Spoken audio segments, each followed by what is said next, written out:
Hello defence listeners, स्वागत है आप सबका एक और नए डिफेंस वीडियो में, जिसमें हम बात करने वाले हैं MMRCA डील में पार्टिसिपेट करने वाले ग्रिपेन ई फाइटर जेट के बारे में। कल साब इंडिया द्वारा एक्स के ऊपर एक ट्वीट करते हुए जानकारी दी गई कि साब भारत में MMRCA डील में पार्टिसिपेट करने के लिए इंडियन एयरफोर्स के MMRCA वाले RFP को रिस्पॉन्ड करने वाला है, जहां साब द्वारा 100% टेक्नोलॉजी ट्रांसफ़र के साथ ये फाइटर जेट इंडियन एयरफोर्स को ऑफर किया जाएगा।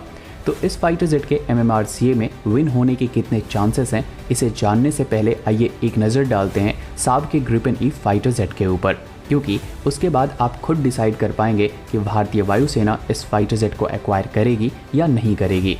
साब ग्रिपेन ई एक single engine supersonic multi role fighter jet है, जिसमें रिलैक्स्ड स्टेबिलिटी के लिए डेल्टा विंग और कनार्ड कॉन्फ़िगरेशन का यूज़ किया गया है। ये टोटल ए से लेकर एफ तक के मॉडल में बनाए जाते हैं और अब तक टोटल 271 ग्रिपेन बनाए जा चुके हैं, जिसे अलग अलग कंट्रीज़ द्वारा ऑपरेट किया जाता है। इंजन के रूप में ये GE F414 इंजन का यूज़ करती है। 5300 kg तक के पेलोड कैपेसिटी के साथ ये उड़ान भरने में सक्षम है। मैक्सिमम स्पीड 2 मैक की है और कॉम्बैट रेंज 800 किलोमीटर की है। इसमें टोटल 10 हार्ड पॉइंट्स दिए गए हैं, जिनमें ये एक साथ 8 मेटियोर मिसाइल और 2 IRIS-T मिसाइल को कैरी कर सकता है।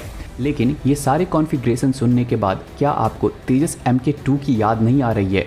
क्योंकि तेजस MK2 भी एक canard delta wing multi role aircraft है, सिंगल इंजन है, 6500 kg तक के पेलोड को कैरी कर सकता है और तेजस MK2 की कॉम्बैट रेंज 1500 किलोमीटर की है, जो कि लगभग ग्रिपेन ई से दोगुनी है।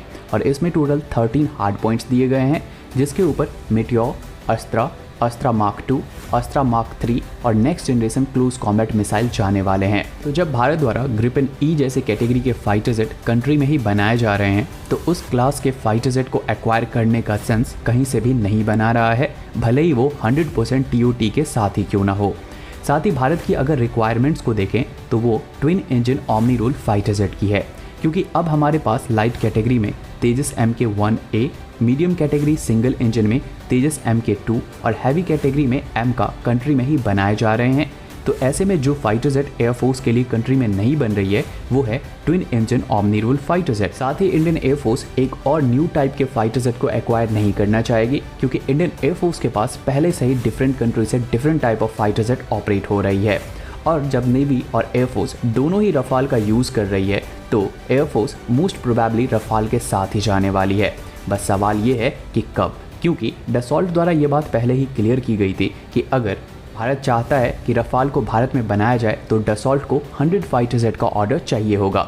और इस टेंडर को जीतने के लिए डसॉल्ट द्वारा अपने कार्ड पहले ही खेले जा चुके हैं, जहां पर डसॉल्ट द्वारा पहले से ही रफाल के कुछ पार्ट्स की मैन्युफैक्चरिंग भारत में स्टार्ट की जा चुकी है। साथ ही इसमें जाने वाले इंजन M88 की असेंबली लाइन भी भारत में बनने वाली है। तो मेरा ओपिनियन ये है कि भारत ग्रिपेन ई के साथ नहीं जाएगा, रफाल के साथ ही जाएगा, क्योंकि रफाल के साथ बहुत बाकी की टेक्नोलॉजी भी भारत को मिल पाएगी। जैसे कि इस डील के साथ कावेरी इंजन को रिवाइव किया जा सकता है, M88 इंजन की टेक्नोलॉजी भारत को ट्रांसफ़र की जा सकती है, या फिर रफाल की कुछ टेक्नोलॉजी भारत को मिल सकती है। साथ ही फ्रांस एक रिलायबल पार्टनर और UN में वीटो पावर कंट्री तो है ही। तो MMRCA में भारत को रफाल के न्यू वर्जन जो कि F4 हैं, रफाल F4 इस वक्त बनाए जा रहे हैं, तो उसके साथ जाना चाहिए, जिससे कि इंडियन एयरफोर्स फ्यूचर के 2 फ्रंट वॉर के हिसाब से रेडी हो सके। और उसमें 114 रफाल M और 36 रफाल F3R जो कि टोटल 150 होते हैं, इंडियन एयरफोर्स को सुपर्ब एडवांटेज देंगे। इसमें तेजस MK2 और एमका के बीच की जो टेक्नोलॉजिकल गैप है, तो उसे रफाल F4 कम्प्लीटली फिल कर पाता है और इससे इंडियन एयरफोर्स की कंप्लीट स्क्वाड्रन और कंप्लीट स्ट्रेंथ मेंटेन हो पाती है। तो इस सब के ऊपर आप सबकी क्या राय है, वो हमें कमेंट सेक्शन में ज़रूर बताएं। बाकी आज के इस वीडियो के लिए इतना ही। उम्मीद है आपको ये वीडियो इन्फॉर्मेटिव लगी होगी। अगर लगी हो तो वीडियो को लाइक करें, शेयर करें और चैनल पर नए हैं तो चैनल को सब्सक्राइब कर लें।